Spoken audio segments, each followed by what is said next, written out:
السلام علیکم ورحمۃ اللہ وبرکاتہ۔ پیارے دوستو، اللہ تبارک و تعالیٰ کے پیارے محبوب نے فرمایا، من صلی علی فی یوم الف مرہ لم یمت حتی یری مقعدہ من الجنہ، یعنی جو شخص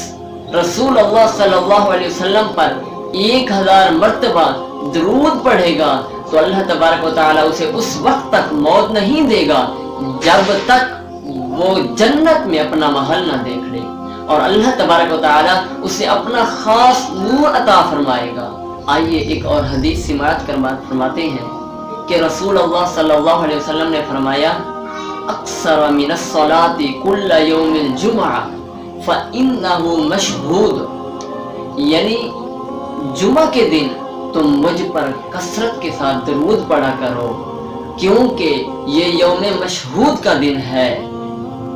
اور اس دن فرشتے حاضر ہوتے ہیں، اور جو شخص مجھ پر درود پڑھتا رہے جب تک وہ فارغ نہیں ہوتا تو اس کا درود مجھ تک پہنچا دیا جاتا ہے۔ تو حضرت ابو دردہ رضی اللہ تعالی عنہ فرماتے ہیں، تو میں نے کہا، قلت یا رسول اللہ صلی اللہ علیہ وسلم بعد الموت، یعنی پیارے آقا صلی اللہ علیہ وسلم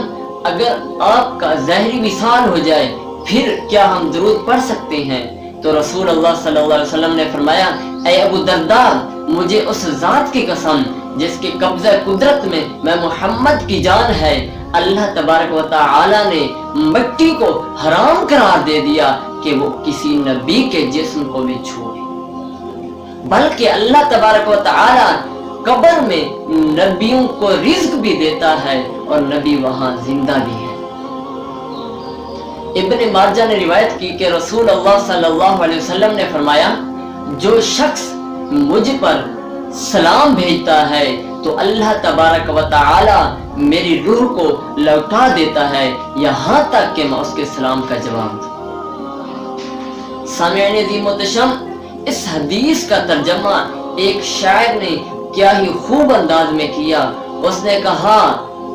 درود پڑھنے سے ثواب ملتا ہے، سلام پڑھنے سے جواب ملتا ہے۔ حضرت محترم امام مالک رضی اللہ تعالی عنہ فرماتے ہیں کہ اگر کوئی شخص رسول اللہ صلی اللہ علیہ وسلم کے روضے اطہر پر جائے تو وہ یہ نہ کہے کہ میں نے رسول اللہ صلی اللہ علیہ وسلم کے روضے کی زیارت کی ہے، حالانکہ اور ائمہ کرام فرماتے ہیں کہ وہ یہی کہے کہ میں نے رسول اللہ صلی اللہ علیہ وسلم کے روضے کی زیارت کی، بلکہ امام مالک فرماتے ہیں وہ یہ کہے کہ میں نے رسول اللہ صلی اللہ علیہ وسلم کی زیارت کی ہے، کیونکہ رسول اللہ صلی اللہ علیہ وسلم نے فرمایا کہ جو شخص میرے روضے کی زیارت کر لے گویا کہ اس نے میری زیارت۔